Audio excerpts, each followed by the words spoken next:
I'm delighted to welcome all of you to day 5 of this virtual international one-week faculty development program on teaching, learning, and research organized by the Internal Quality Assurance Cell, the Department of English Shift 1, and the Department of BA English Shift 2 of Sri Shankarlal Sundarbai Shaswan Jain College for Women, Chennai, Tamil Nadu, India, in collaboration with Cape Comorin Trust, India. Let us begin today's session with the welcome address. I take immense pleasure in welcoming our resource people for today's sessions. Dr. Kofi Aborchi, Assistant Professor, Department of English, University de Lomé, Togo, West Africa, and Dr. S. Bharadwaj, Department of Physics, GITAM School of Science, GITAM, Deemed to be University, Hyderabad, India. I extend my welcome to Dr. R.S. Redden Silvest, President, Cape Comorin Trust, the Organizing Secretary, Dr. Shubhra Jambal, Assistant Professor, Government College of Education, UT of Jammu and Kashmir, the coordinators, Dr. Shailaja Vasudeva, Associate Professor, Department of Political Science, Shahid Captain Vikram Batra, Government Degree College, Himachal Pradesh, and Dr. J. Shobhana Devi, Assistant Professor of English, Standard Fireworks, Rajaratnam College for Women, Sivakasi, Tamil Nadu, and all the felicitators of this FPP.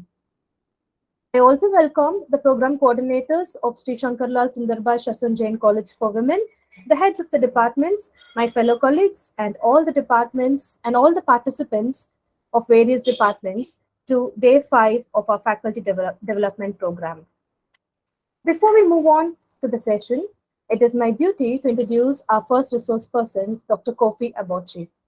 Dr. Kofi Aborchi is a specialist in American Studies from the University de Lomé, Togo. He is a part-time teacher of English and Literature at the Department of English and the Advanced School of Biological and Food Processing Techniques, ESTBA, University de Lomé. He also teaches translation at the Advanced Institute of Languages and Business. His current classes in these institutions include American Civilization and Literature, Translation Methodology, Initiation to Translation, Certified Translation, English for Specific Purposes, etc. With a doctorate degree in American Literature, Dr. Kofi Aborchi is mostly concerned with social justice issues, especially promoting education and fighting inequalities among humans. As a social justice advocate, he joined the Cheerful Child and Youth (CCY), in which he holds the position of General Secretary and the head of the Languages Department. In 2017, he was appointed the country director of the International Model Diplomats for Integrated Development, IMDID, in which he has served his community in organizing trainings and conferences both on the national scene and the international one. In October 2017, he attended the 19th World Festival of Youth and Students in Moscow, Russia. Consequently, he organized in August 2019 the Global Youth Diplomacy Conference at Togo, with audience coming from 10 African countries. With the vision of promoting social justice and an equal opportunity for all, he seized the opportunity in October 2019 to be the moderator for the first intergenerational dialogue of global peace in Lomé, Togo. Dr. Kofi is a country director of International Internship University, IIU, Togo, and country coordinator for Global Education Network. He has published several articles which focus on social justice and gender roles. Dr. Kofi Aborchi has won the Youth Development Award in 2018 in Ghana, offered by the International Model Diplomats for Integrated Development, and the Jane Ovrani Fellowship Award in Togo in 2019 by IMDID, and also the African Award for Excellence by IIU. Sir, we are happy to have you with us this evening to share your knowledge on learning methods. Over to you, sir.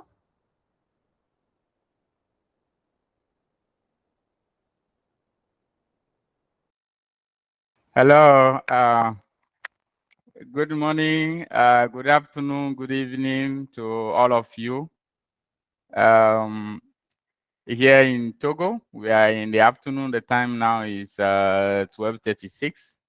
So in the afternoon, I know some of you are in the evening in your countries, and maybe others are in their mornings. So yeah, welcome all to this program, this very wonderful program that we're going to handle today. It's a great opportunity for us to discover new things. And as you can see already, the topic or the great theme, we are in the academic field, and we are dealing with learning and teaching methods. So I do hope that all of you present, both the academics, the students, and the outsiders, will find this section very useful and instructive. So as the MC has said it, I'm Kofi Aboti. I'm from Togo, and it's a great honor, a great privilege for me to be here today to share thoughts with you on these great issues we have for the day. But before I start, let me appreciate Dr. Shaida for the great honor and the privilege she has given me by always inviting me to these programs and by communicating actively with me, by encouraging me and all. She's a great leader, a great communicator, and I'm very grateful for that. I would like also to say thank you to the heads of departments, the faculty heads, all that are making this program possible for all of us. Those working in the shadow, I never see you, and maybe I've never met you, but I'm grateful for all the efforts you're doing. I know such programs are not easy to organize, and you invest in a lot to make this possible. I'm really, really grateful for that. And I would like also to thank the MC, the person who has just introduced me. I think you people are doing a great job. I sent my bio, but I think the introduction you did has gone beyond what I sent. So I'm really grateful. You're doing a great job. Thank you. So today, coming to the topic, I'm going to present on learning methods. Learning method. Very soon, I will share my PowerPoints with you for you to see what I'm going to talk about. As I said it already, this issue is of an utmost importance for all of us because we are in the age of information, and we can say that nowadays much of the learning we do is information coming to us rather than us going to the information. So it's easier these days to learn, but the sad reality is many of you are not applying the right method of learning, or rather are not learning. As somebody has said it before, it was information coming to us. Learning was information coming, no, sorry, before it was man going to information, now it's information coming to us. And the sad reality is people are hiding from this info. People are running away from it. And it's very, very sad to see this nowadays. So we don't know how we've gone there, what happened for us to be at this level, where it's a sad reality nowadays. In the past, we can see how students used to run to libraries. People go over kilometers to go and just take a book from the library. I remember when I was in the secondary school, that was my case. I had to go for more than 10 kilometers to go and find a library to read. Nowadays, over the Telegram, you can find a lot of libraries there online, free, but who want to read? Who want to read? That is the sad reality. So, yes, information is easy nowadays to get. Learning is abundant, is just there, but who cares? Who cares? Who want to read? That's the sad reality. So I'm going to, however, insist today on learning, especially by presenting the learning methods that some of us already know, but which will do good to us. So these learning methods are very important, but also will help a great deal, not only learners, but also instructors. Teachers also will learn from this because it's very, very crucial for all of us. So let me go right away and now share my screen with you so that we can just continue.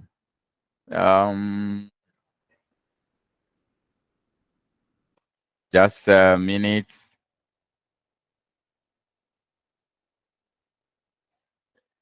Sharing my screen. Sharing my screen.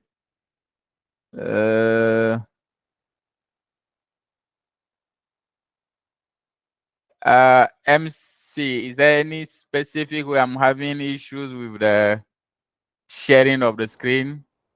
I don't. Okay, okay, I got it. I got it. That's fine now.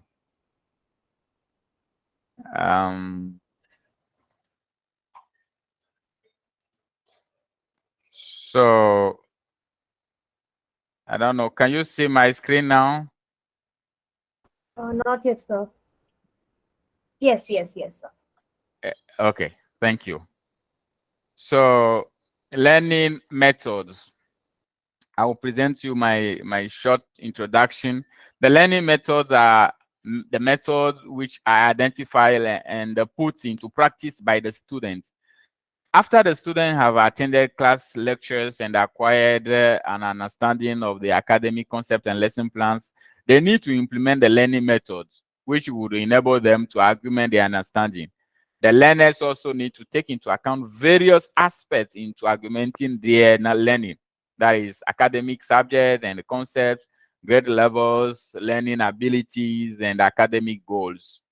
The common learning methods that are put into practice by the student are reading and understanding, memorizing, making use of technologies and other innovative methods, group work, communicating with others such as instructors and fellow students in understanding the concepts, acquiring feedback from instructors, learning with logic and reasoning and so forth. So as I said it earlier, learning methods have connection with teaching methods because learning and teaching go hand in hand.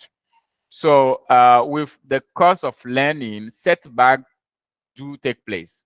So there are always obstacles to learning because it's not an easy thing. It's not granted. It's not a granted thing to just get knowledge like that.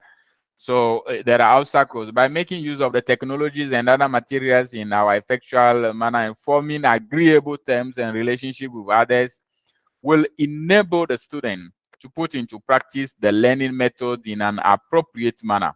Therefore, it's comprehensively understood with the utilization of various types of learning materials and the possession of adequate knowledge. The learning will take place among students in a well-organized manner. So learning is not that easy. You need to learn how to do it. And if you do, you will learn in a very well organized and very enjoyable way. So education is regarded as the instrument which needs to be acquired by the individuals. So education is an instrument, it's a tool. Somebody said, I think it's Nelson Mandela who said, education is a powerful tool that can help change a nation.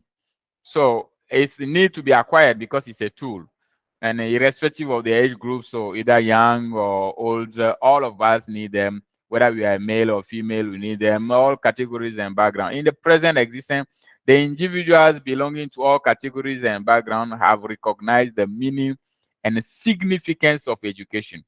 Even when the parents are not educated, they are getting their children enrolled in educational institutions. My mother, for example, when my mother never set foot to any school, My father don't know much. I don't know much of him because he passed away very early, and him too did not get much education. But especially my mother had to fight, do everything for me to get education. She never set foot to school. She's not a civil servant. She does not have much means, but she will sacrifice herself, her life, her energy for me to get education and for me to get to a level where I am now. It is like magic. It's a miracle. So we everybody knows the importance of education. Even families in which the parents themselves do not get much of the formal education. In order to make education a success, achieve academic goals, learn to effective growth, lead to effective growth and the development of students, and enhance the overall structure of education, there is a need to bring out improvement in teaching and learning methods. The instructors, teachers, and the students need to work in collaboration and integration with each other in leading to upgradation of teaching and learning method. Therefore, it is comprehensively understood that the meaning and the significance of teaching and learning method is recognized in enriching the system of education.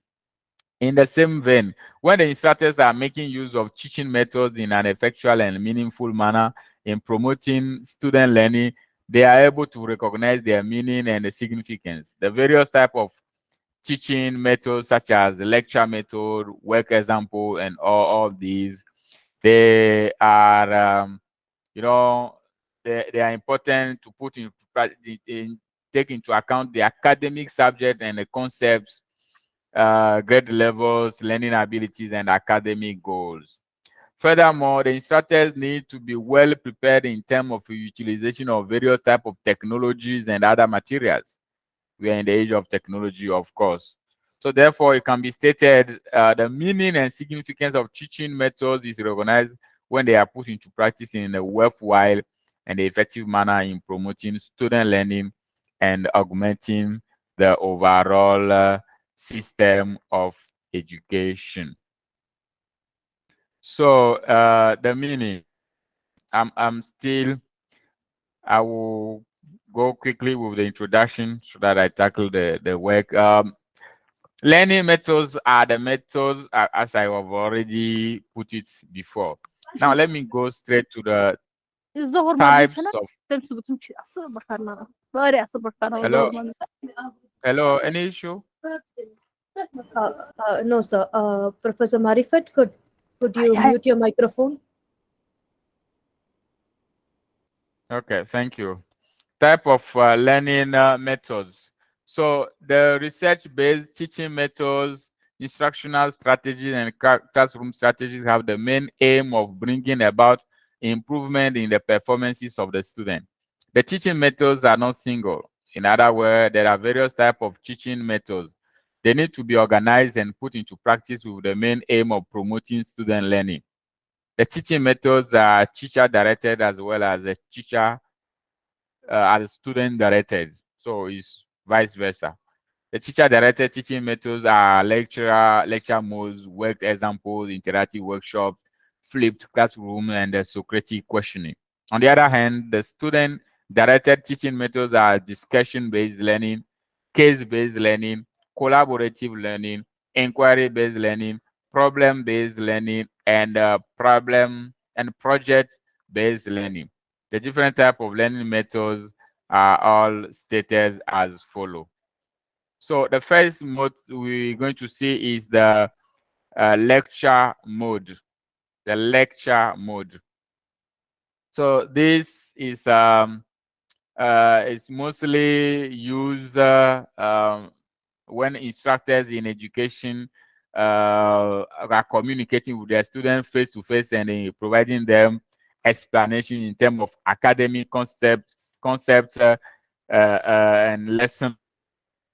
The teacher in the lecture mode, the teacher stand in front of the student and then communicates. The teacher talks to them. Usually, students sit and they will just listen to the lecturer for 1 hour or even 2 hours. So that is just a lecture. And this method does not really promote active participation of students. And the learning in this case is a bit passive, as students just sit and consume what they are being taught. We have another method is work examples. They are step-by-step demonstration of how to complete the problem or carry out the task.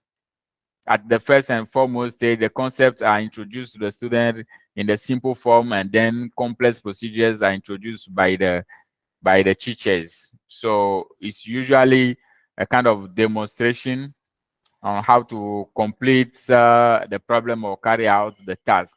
It can be sometimes those type of learning we get when you learn not by theory but just by practice.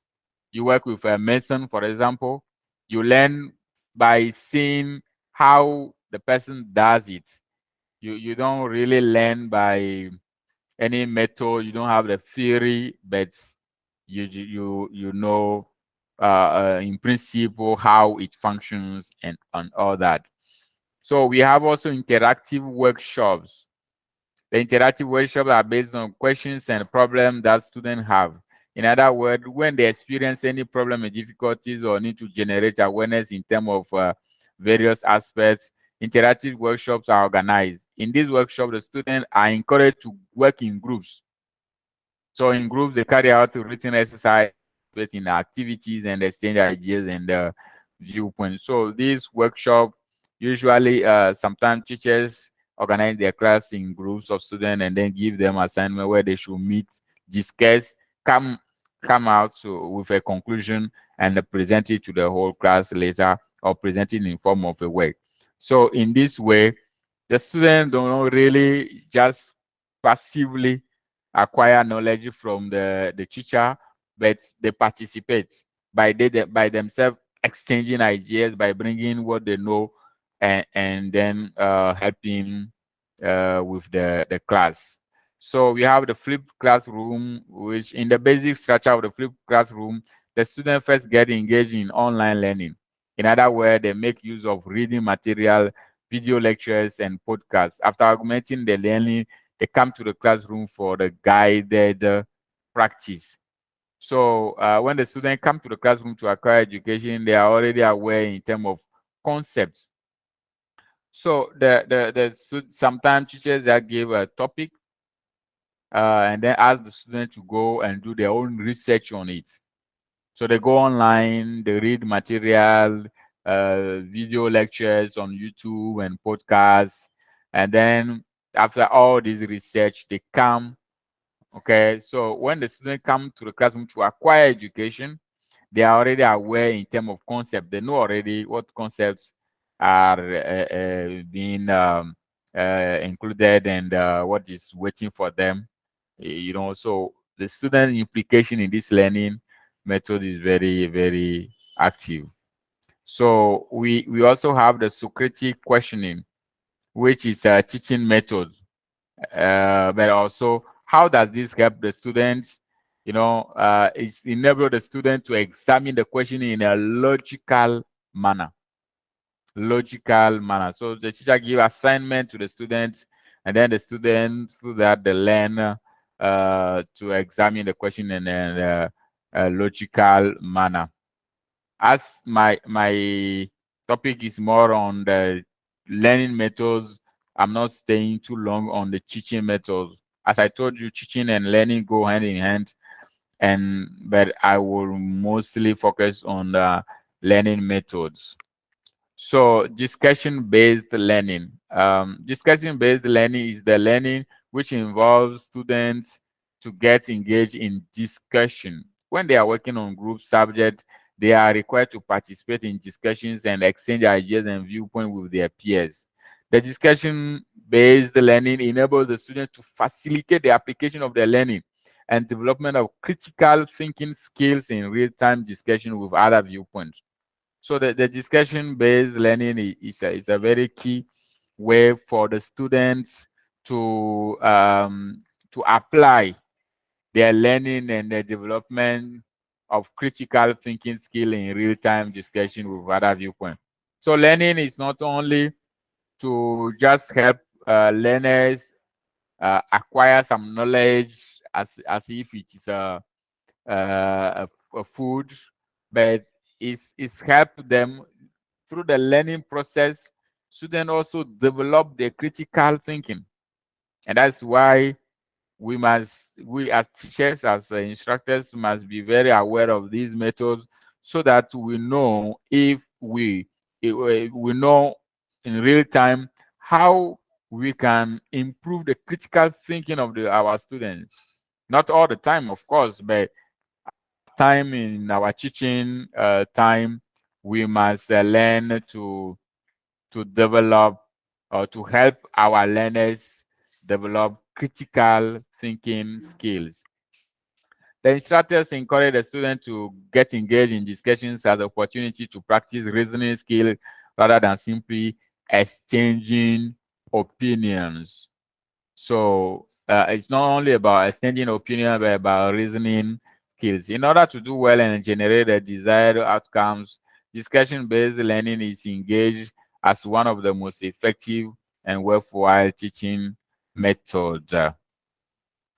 So we have the next methods which involve teaching and learning is case-based learning. So case-based learning is used comprehensively across many disciplines. In the impartment of knowledge and understanding, when we are imparting knowledge, the instructors provide cases to the student, or they are stated in textbooks and other reading materials. When they work upon the cases, they are able to acquire an understanding of the concepts in an efficient manner. So case learning is usually, we can see this usually in law schools, in some psychological and sociological, even uh, anthropology classes, where cases are being presented to the student, or those cases exist already in a book, so the students are guided. They go there and then they read the case study, and now they have to do their best to understand the concepts involved, the concept behind those cases. We don't see them much in literature, but there also exists in literature and sometimes in science. But mostly you see in law schools, in law classes, anthropology, psychology. Cases range in scenarios that can be addressed in a single setting. The individual needs to get engaged in multiple learning activities in understanding the concept in a satisfactory manner. In the implementation of case-based learning, the individuals are to collaborate with each other and exchange ideas and viewpoints, whereas in some cases they may work on cases on their own. Therefore, it is well understood through the case-based learning. One of the major benefits is the students are able to understand the lesson plans and the concept in a well-ordered and regimented manner. So instructors are encouraged to apply these often, because it helps the students to understand the lesson plans, the concepts in a well-ordered and regimented manner. Now, let's talk about collaborative learning. Collaborative learning. It's another method. It's the learning which involves learning in groups. It is common at all levels of education. The value of learning in groups is well supported by research and required in many disciplines. It has strong benefit for at-risk students, especially in the subjects of science, technology, engineering, and mathematics. In a more structured group assignment, the students are given roles and allow them to pay attention on specific tasks and activities. So in augmenting collaborative learning, the various activities that need to be paid attention towards are think, pair, share, debates, case studies, problem solving, and puzzles. When the students are participating in these tasks and activities, They are required to work in collaboration with others and exchange ideas and viewpoints. Therefore, collaborative learning is a common teaching method. The instructors and students as well as the instructors and the student as well as the student themselves are required to apply these while integrating with each other. So the next method, you can see that most of these methods include group work. Group work, especially in a classroom setting, it's very important that we apply the methods that have to do with group works for our students. Of course, it does not exclude the individual learning methods also. We have the inquiry-based learning. Inquiry-based learning is the commonly used teaching method at all levels of education. In this case, the students are encouraged to put forward their questions.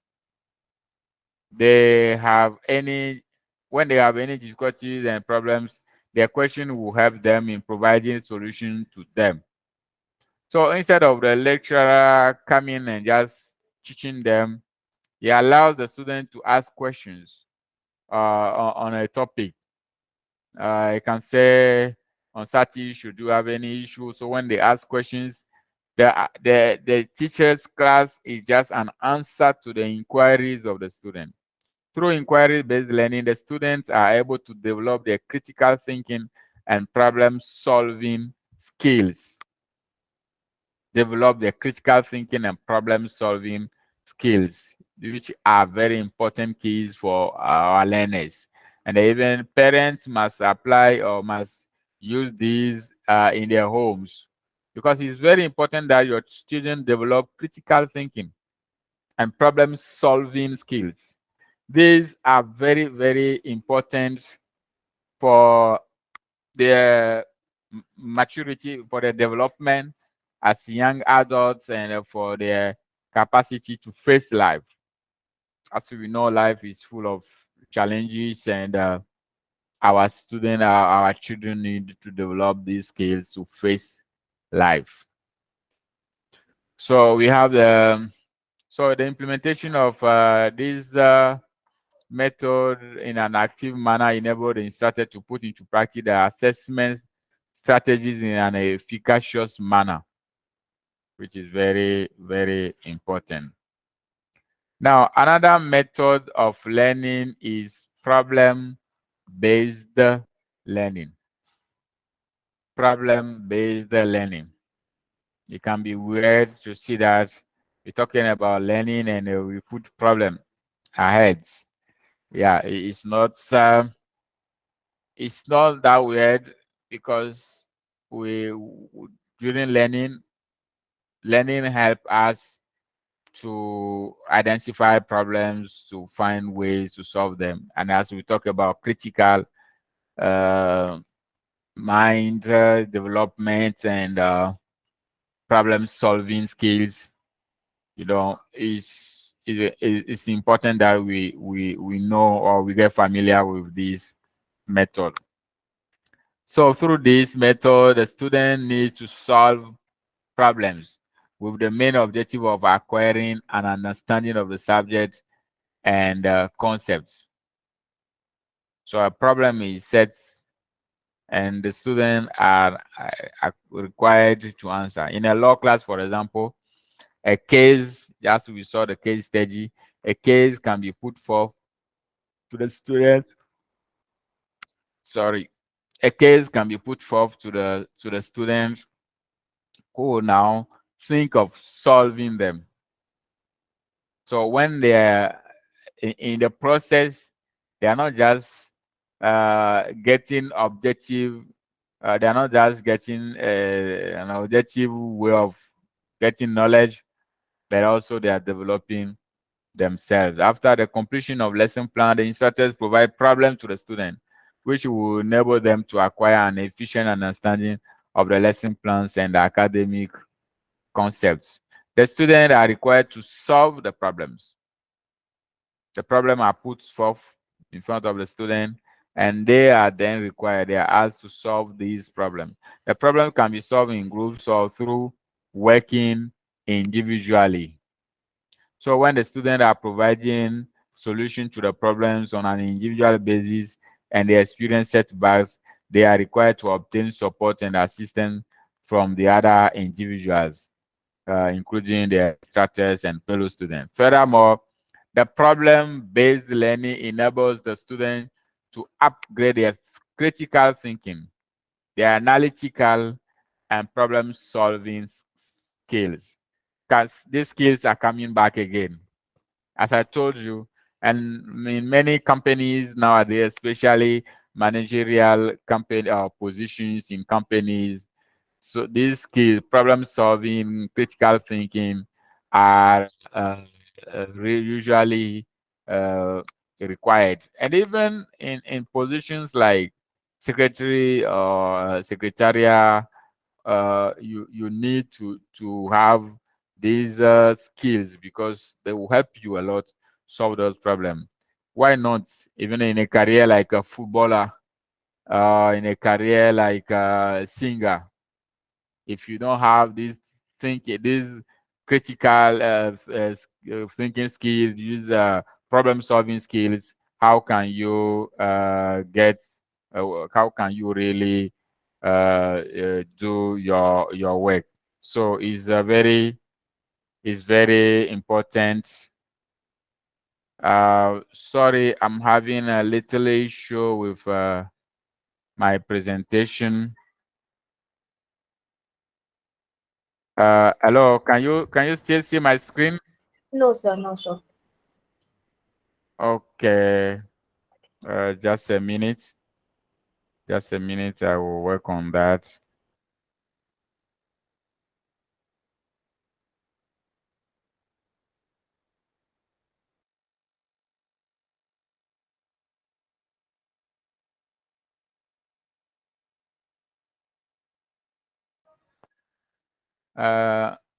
Sorry, it will be back just in a minute.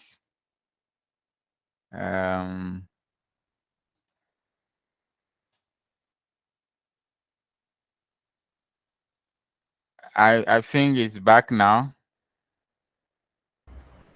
Not it, sir. You can see my screen now? Yes. No, it's visible. Okay. It's okay, right? Yes, sir. Okay, thank you. Dr. Marifat, could you mute your microphone, please? So yeah, these skills, as I was saying, it, sorry for the disturbance. These skills, as I was saying, it are very required throughout life, no matter your position, no matter what you are doing.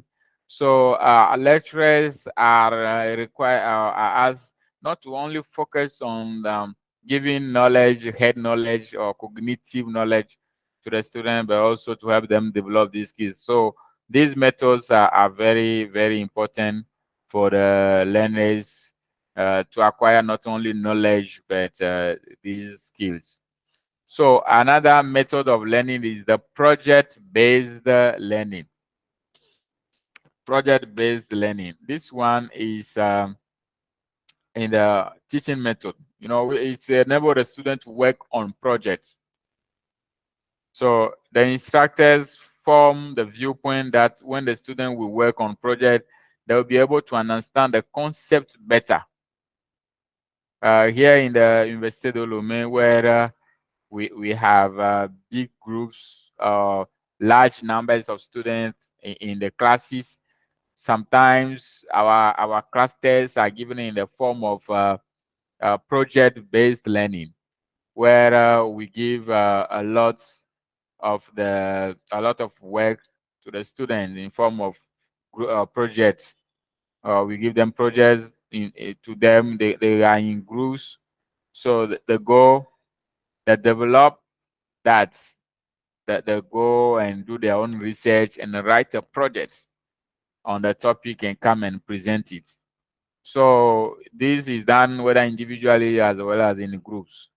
usually it's in the group, but it can also be sometimes individually for small number classes.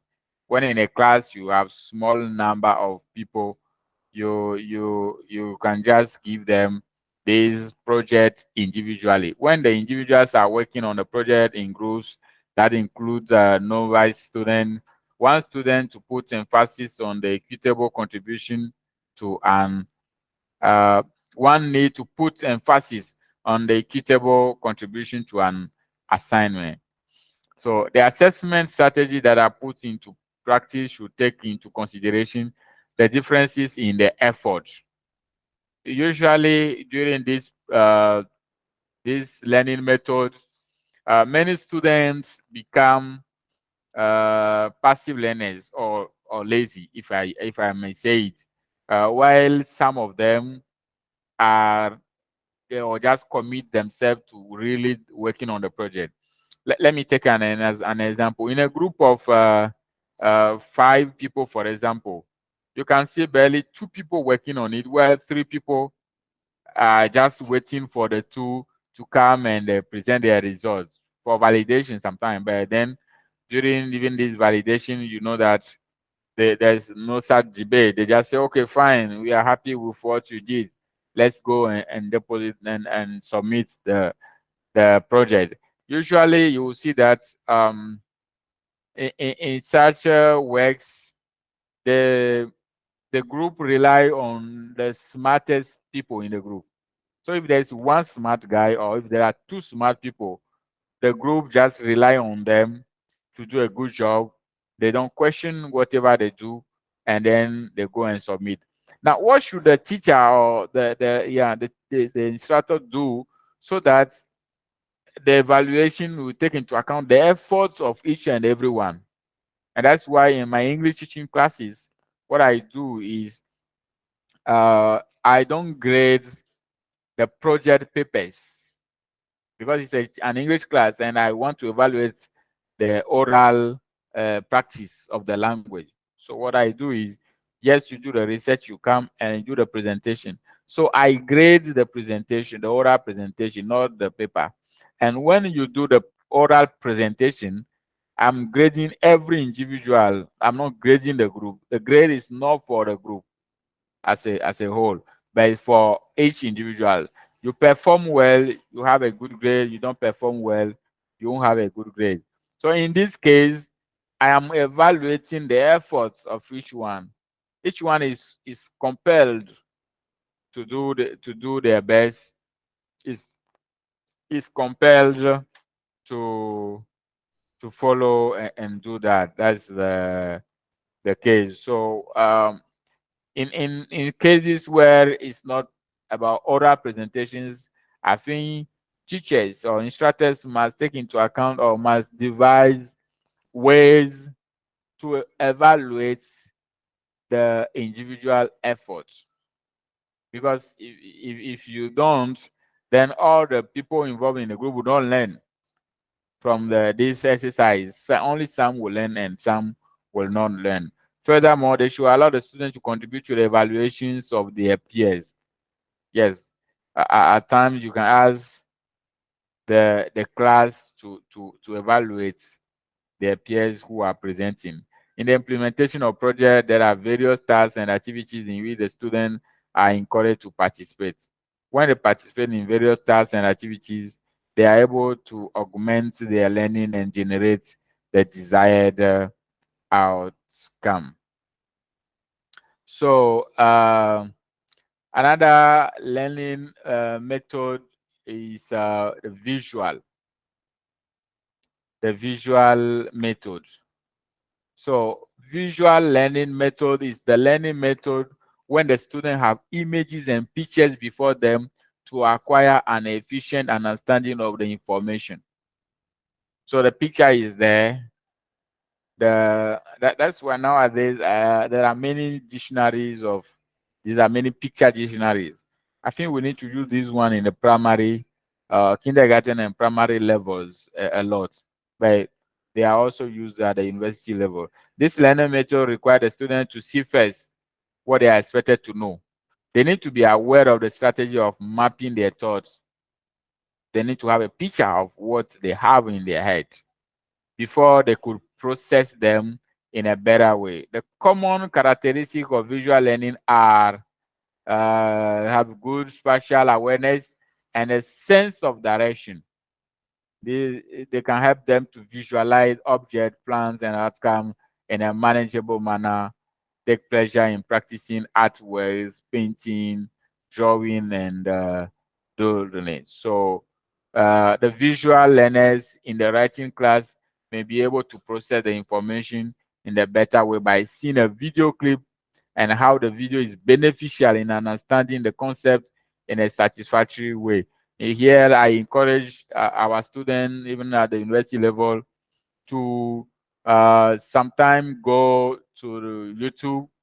Some of the things they are being taught and they don't understand, they can get a better understanding of them by going to watch some videos, some podcasts on Google and YouTube, which will help them to have a better, because there are some people, they need to have an image of what is being said before they understand. So picture or visual mode is a very, very important one.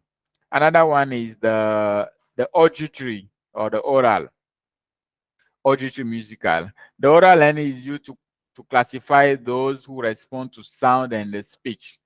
Many musicians are oral learners. Auditory learners generally remember what has been imparted to them by the instructors and readily participate in class. So they are well aware in terms of the fact that speech and the participation will contribute in facilitating learning. The various characteristics of oral learners are they find certain music as invoking to strong emotion. When they are learning or are preparing an assignment, they take pleasure in listening to music in the background. I have some colleagues like that. If they don't have music in the background, they can't learn. Anyway, that's not the case for me. I prefer some calm. I prefer being in a piece of my environment. But some, they need to have some music in the background before they could concentrate on the learning. Okay, when they are learning or are preparing an assignment, they take pleasure in listening to music in the background. They have a good sense of rhythm. They are skilled at preparing oral reports and class presentations, and they are able to work through complicated problems by getting engaged in oral communication processes. I think these people can be very good communicators. So our communicators uh, must find themselves very easy during this. So the students are making use of music in augmenting their learning. For example, a song that helps the learners in remembering the alphabetical order of all states in America, for example, is a way of understanding oral learning styles. I remember when we were in secondary school, class 4, we used to talk about the Conference of Berlin and all 14 states that attended and how to keep those needed to develop a certain song on this. ABCG also has the same. The next one is the verbal one or the linguistic way of learning. So we remember we saw visual, we saw oral, and now we are seeing verbal. So verbal learning takes place through hearing in the classroom setting when the instructors are imparting knowledge and understanding to the student in case of academic subject and concept, they are able to understand in the verbal way. These students actively participate in debates, speeches, public speaking, writing, and journalism. The verbal learners tended to render an active participation in reading and writing activities, ask questions, and present themselves very well. So there are some students they feel much at ease when they're in front of them and speaking to them. They learn very quickly, very easily. But not everybody has the same. Not all everybody has that skill.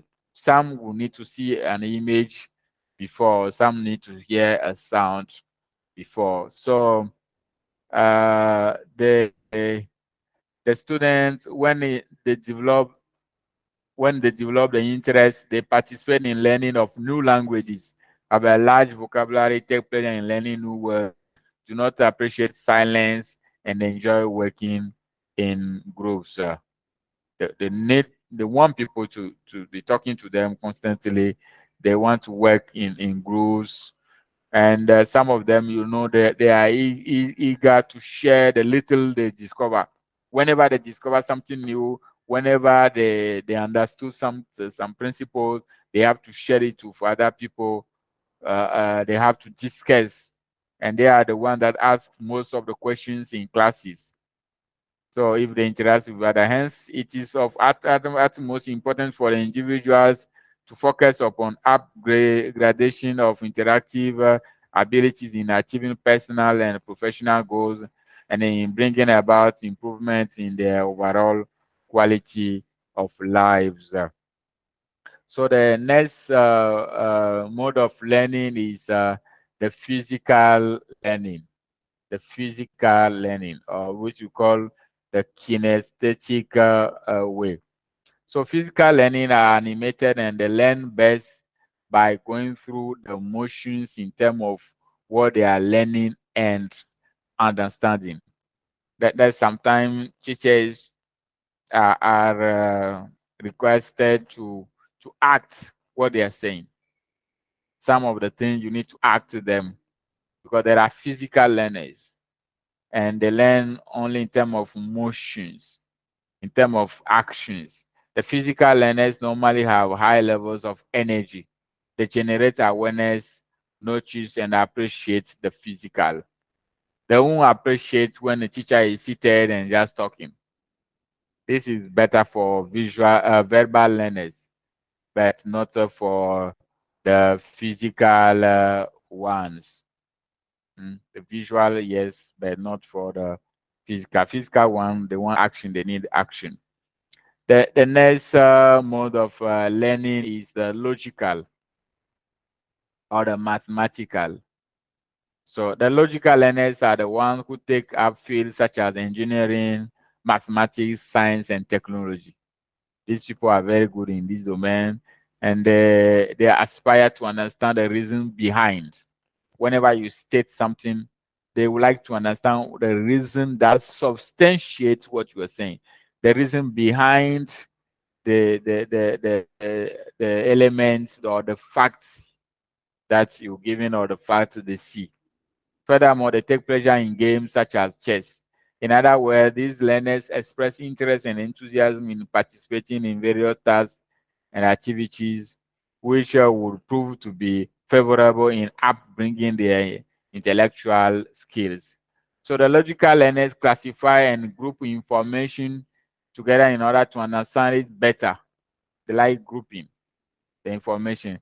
They perform complicated problems. They formulate measures and the procedures for future use after coming up with a solution the problem.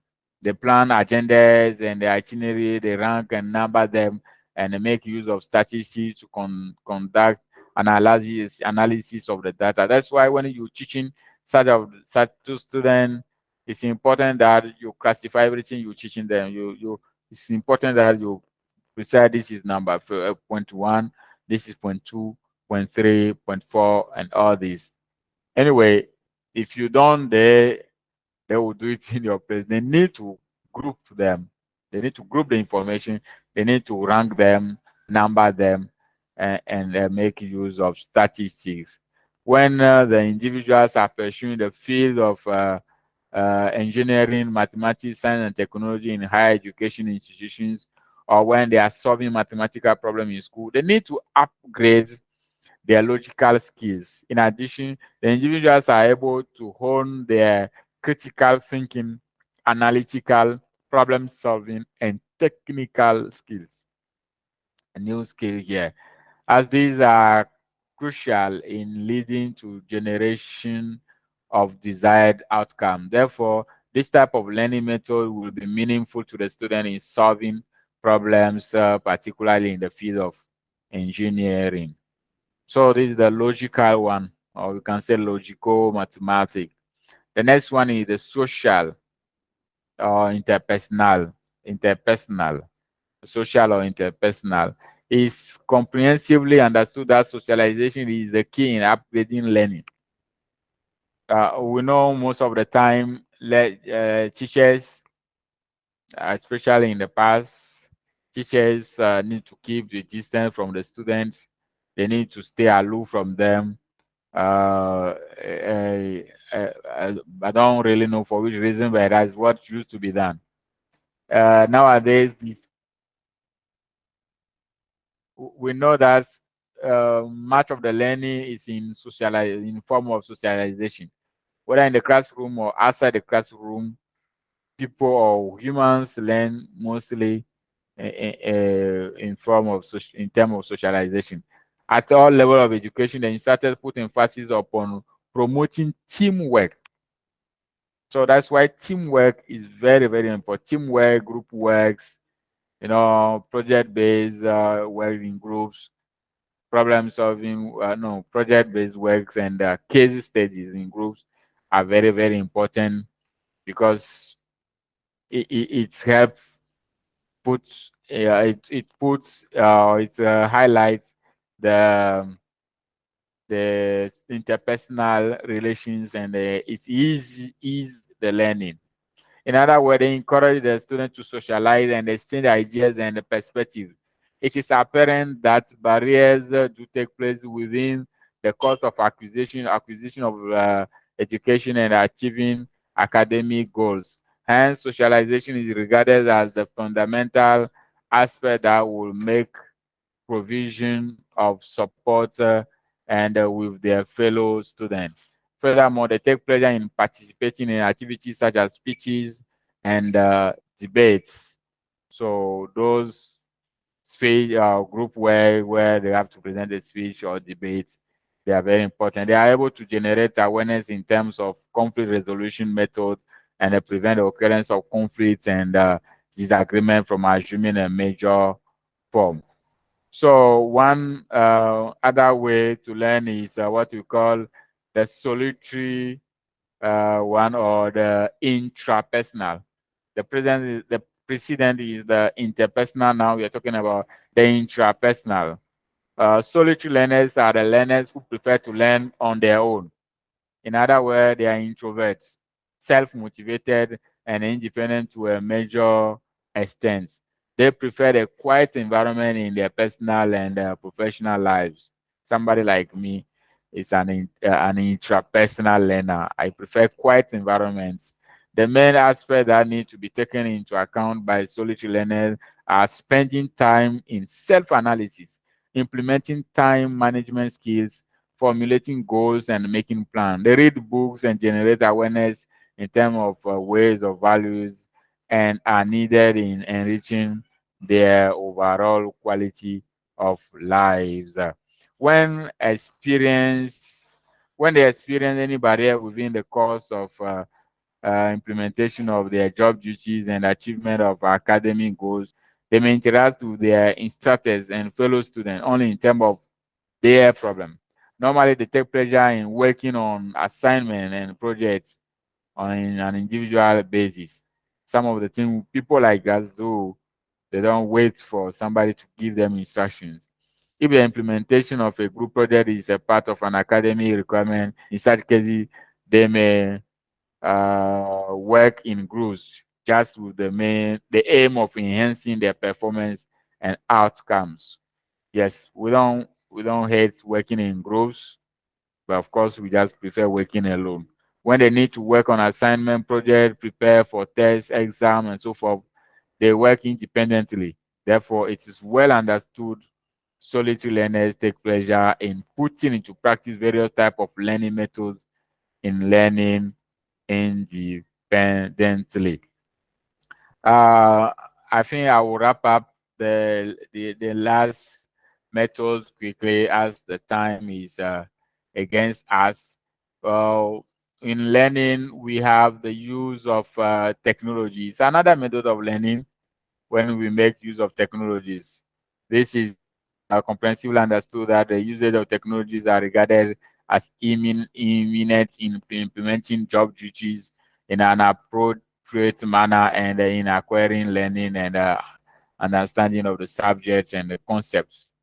So all the individuals in educational institutions are making use of technologies in the implementation of their tasks and activities in a well-organized manner and enhancing knowledge and understanding. So it's very important now that we're in the 21st century. There's the age of technology as we all know it. In this age, technology is key. You can't do without it. So yes, some schools are doing good. They are teaching IT to students right from the primary, but others aren't investing much in it. In a country like mine, most of the schools don't even teach IT in the secondary school, which is very sad. Students already in the secondary school must know how to prepare PowerPoint presentations and how to do it very well. Is very, very important. So usage of technologies is a must for us nowadays, and we must do everything to help our students develop these skills. Ourselves as teachers, as instructors, must share with them our knowledge of these technologies and help them. That's why research works are important, because that will help them to go and do research over the net, and presentation will help them, will force them to do PowerPoints and come and present. We have the utilization of a modern scientific and innovative methods. In this one, we've had in our time with advancement taking place, and with the advent of technology, the student at all levels of education need to be well equipped with modern scientific and innovative methods. When they will be aware in terms of them, they will be able to facilitate their learning and understanding. The various types of modern and innovative methods are charts, graphs, images, pictures, models, diagrams, structures, design, maps, smart boards, visual reality, 3D printing technology, collaboration, flipping, classroom project, and so forth. The utilization of these methods in an appropriate manner will render a significant contribution in promoting interaction between instructors and the student themselves. When the students are working independently, then they also make use of these methods that will prove to be efficacious and worthwhile in upgrading their learning and understanding.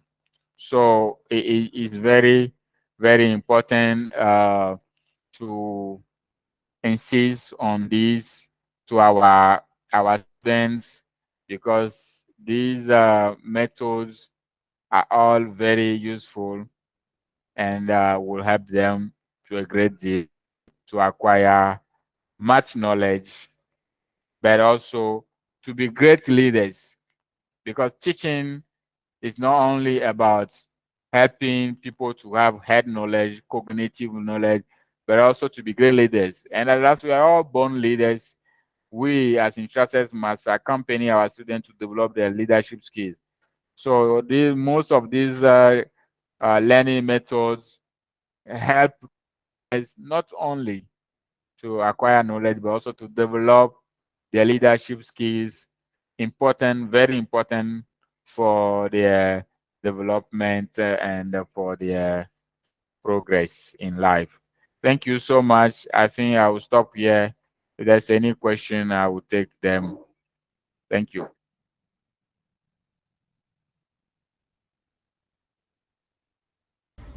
Thank you so much, sir. Dear participants, you can ask your questions now. Good evening, everybody. I'm Lala Khalid from Kashmir. I don't have, thank you first. I would like to thank Sir for that enlightening and very insightful presentation about the various learning methods. Actually, I want to know the method which Sir actually talked about before project method. I didn't get that method. The slide before project method. Yeah, it's problem. No. Just check for you. Yeah, that's problem-based learning. No, before that, Problem-based before that, learning. before that. Yeah, it's problem. It is problem-based that come before project-based. So if you want before that,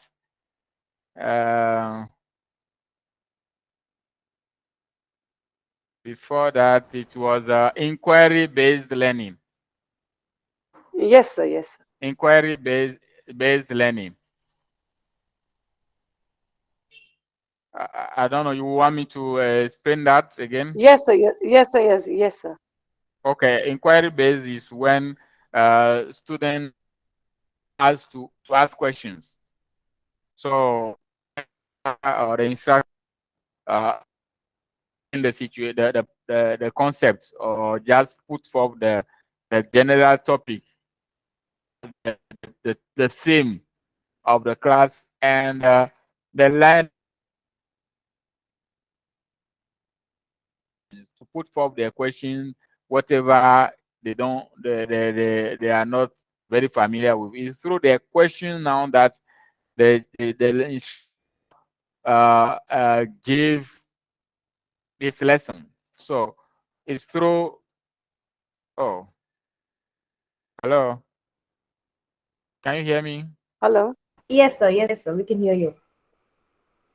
Okay. It's like my connection is not working well, but it's through the question, that the instructor now, by his explanation, give knowledge to give them what they need to know. So that's the inquiry based. Inquiry means question asking or student who want to know, and that is so that he teaches them. This is totally opposed to the lecture based mode, while the lecturer that come and just talk.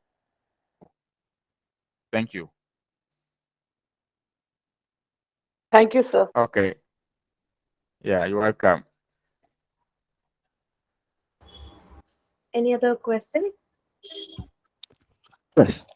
Good afternoon from Ghana. My name is Harun Ibrahim, medical practitioner.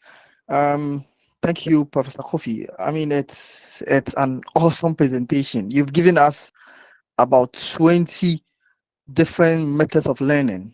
I was counting it each and every of your presentation, and it's an eye opener. Thank you, thank you. This is well prepared presentation. My question to you is that, assuming without admitting, taking into consideration the three groups of learners, such as auditory learners, visual learners, and audiovisual learners. Practically, how can a lecturer meet the needs of each student using needs assessment approach before adopting the useful method?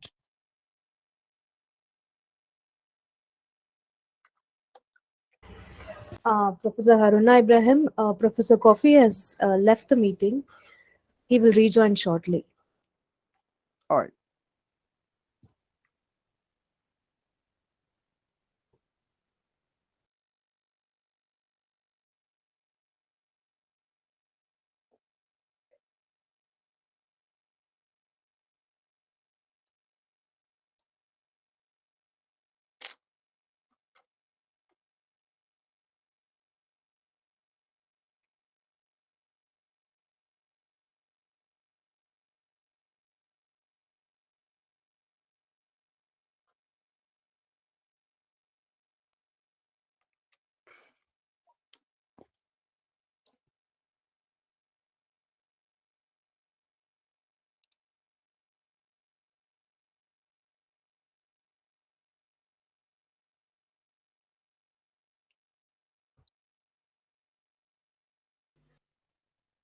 Hello. Yes. Professor Yes, Kofi.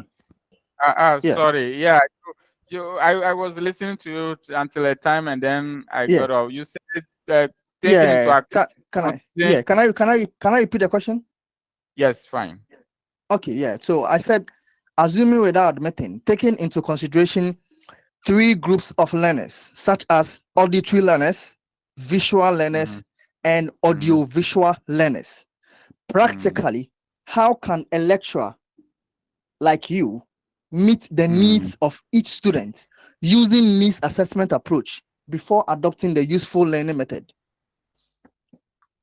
Yeah, thank you so much. That's a very big question. It's a big challenge for the instructors because we, especially in our third countries where we have very large classrooms, big numbers in our classrooms, it's difficult for us to identify all the needs and to satisfy them. And that's why instructors are asked to devise different ways of teaching. So, of course, a class is not taught in just one session, it's in different sessions. So, while at times you can do lecture based sessions, at times you can do visual ones, at times you can do so that, okay, the person who are not very comfortable with the lecture based one will get something from the visual one. Somebody might with another session you do OG3 oral based one. So we need to vary them.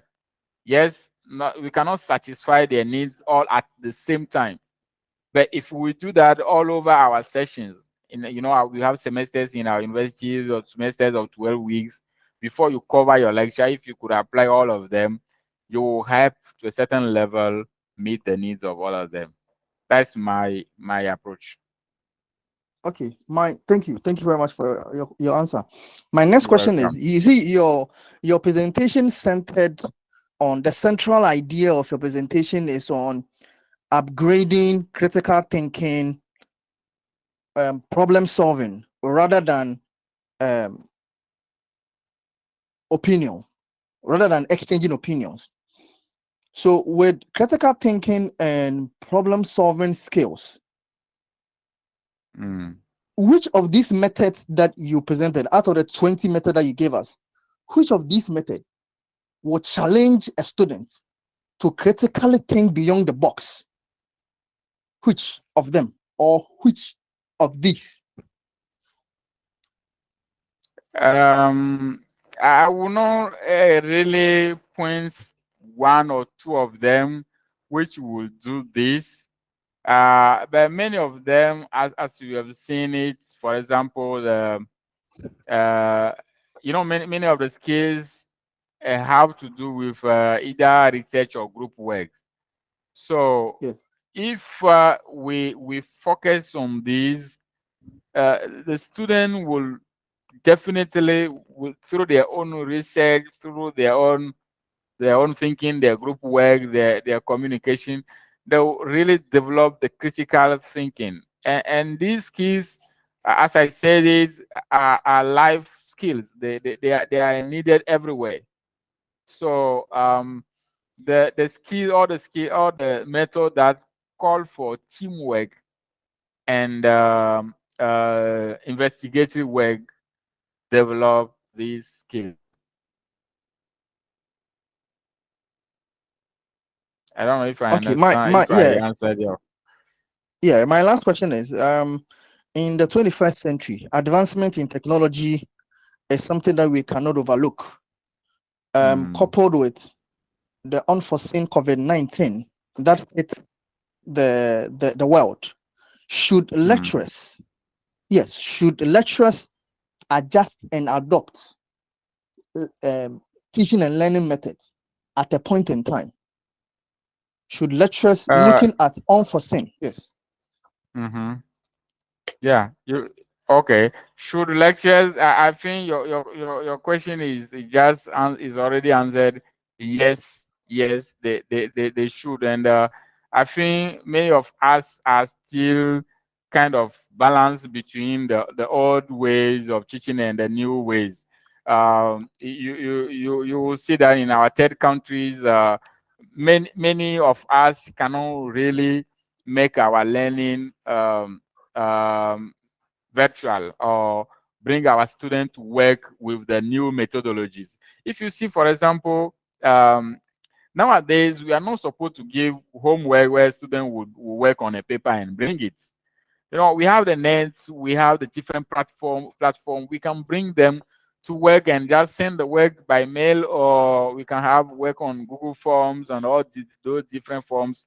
But it's because many of our nations and the decision makers do not invest much in promoting technological education or teaching with technologies. That's why we are still at this level. But I think very soon we are heading to that, where teaching will be purely with technology, and we will be the mode of teaching, the ways of teaching will totally be revolutionized by technology. Things will be different. Yes, it's an obligation. It's coming. In some places of the world, it's already a reality, but in our third world, it's still yet to come. But we cannot resist it. Change is the only thing you cannot change, so it's coming. All right. So Professor Kofi, thank you very much for your awesome presentation, your explanation to the questions. Thank you. You're welcome, Ibrahim.